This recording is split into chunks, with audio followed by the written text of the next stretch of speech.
Okay, I'm going to continue the discussion of the symmetric slab, and so far we have looked at a waveguide, a slab waveguide of index N1, which is greater than its cladding index N2, and we've considered a single zigzag ray that is bouncing through a complete cycle. And this zigzag ray we've assumed has a fixed angle theta. And clearly the angle theta has to be between, it's got to be larger than the critical angle, and it's got to be smaller than 90 degrees. Okay? I think I should just draw strict less than signs here. So theta's got to be between the critical angle and 90 degrees for total internal reflection to occur. So for this to be a propagating zigzag ray. To be a propagating zigzag ray, it also has to satisfy the phase matching condition that delta phi, that is the angle of the phase of the electromagnetic wave, is m times 2 pi, where m is an integer. Okay, and the phase matching solution, the phase matching condition reduces to this equation with the tangent in it, and that tangent really makes things difficult because of the transcendental nature. Well, we found that we could fix N1, N2, and theta. We're going to fix this zigzag angle and ask ourselves how to find a solution. Well, the way we find a solution to this is graphically, okay, or numerically, because of the transcendental nature of the tangent. But we did find out that once we found this first solution, we could find a whole bunch of other solutions which were spaced out by this quantity delta D over lambda. Okay, so what I'm going to do is I'm going to draw a picture now that represents this first solution we found. So here's D over lambda, a dimensionless quantity, and here is the angle theta, and the largest it could be is 90 degrees, and the smallest it could be would be the critical angle. So I'm going to make my graph go from 0 to 90, and I'm going to say that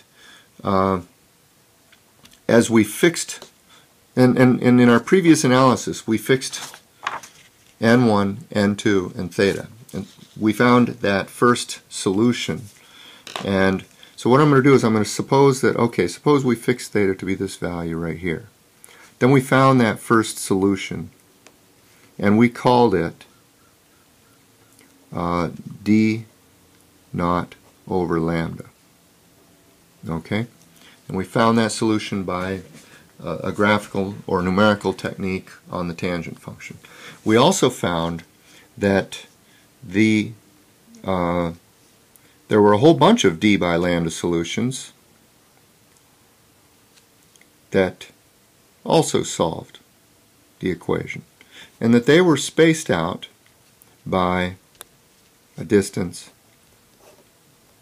delta D by lambda, and I'll just label the first couple of them here, where delta D by lambda was equal to 1 over 2 N1 cosine theta. You can see that delta D over lambda does depend upon theta, and so the spacing, and so if I choose a different theta value, the spacing will change slightly. But no matter what theta value I choose from the critical angle up to 90 degrees, I can always do this analysis. And it turns out that we can go ahead and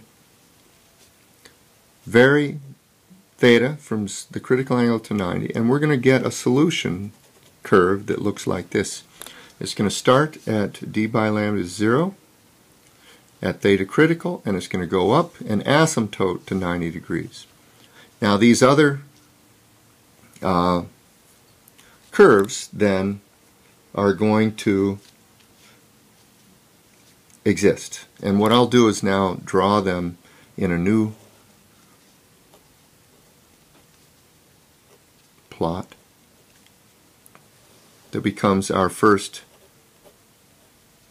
mode plot for our waveguide. What I'm going to do is I'm going to draw 90 degrees here, and I'm going to draw that first solution, and then I'm going to go ahead and take and draw evenly spaced modes that look something like this. Okay? And it turns out these are the mode solutions for m equals 0, m equals 1, 2, 3, 4, etc.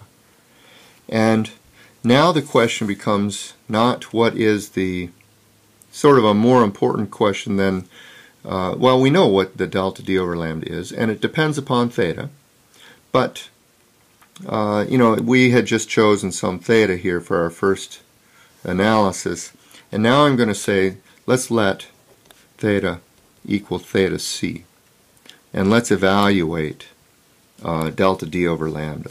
Okay, it turns out that delta D over lambda is 1 over, and we're going to call this the delta D over lambda naught.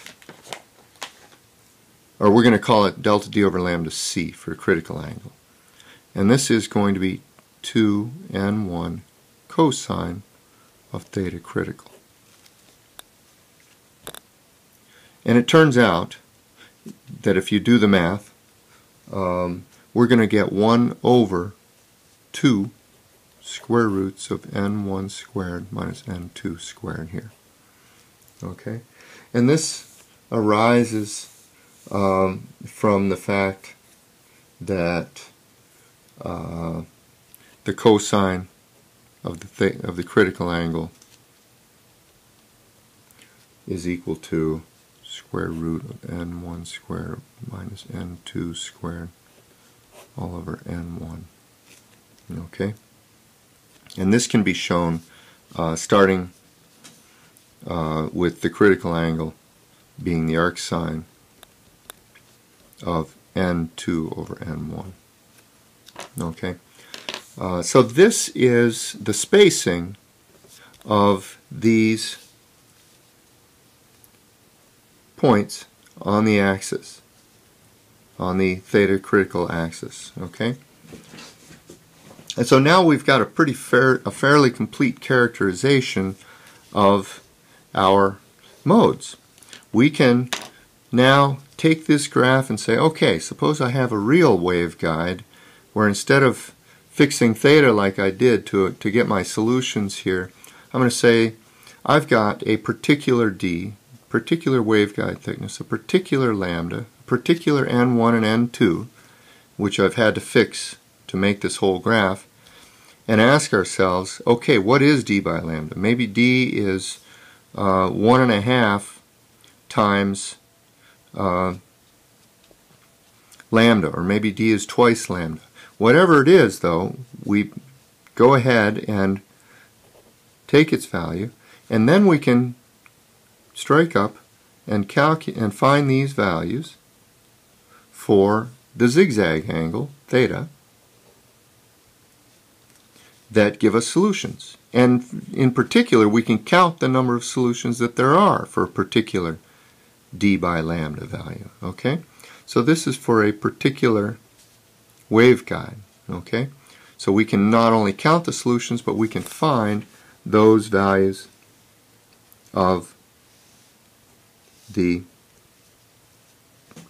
zigzag rays that will propagate to create those 4 modes. In this case, there are 4 modes. Okay? And I will continue in the next video. Thanks.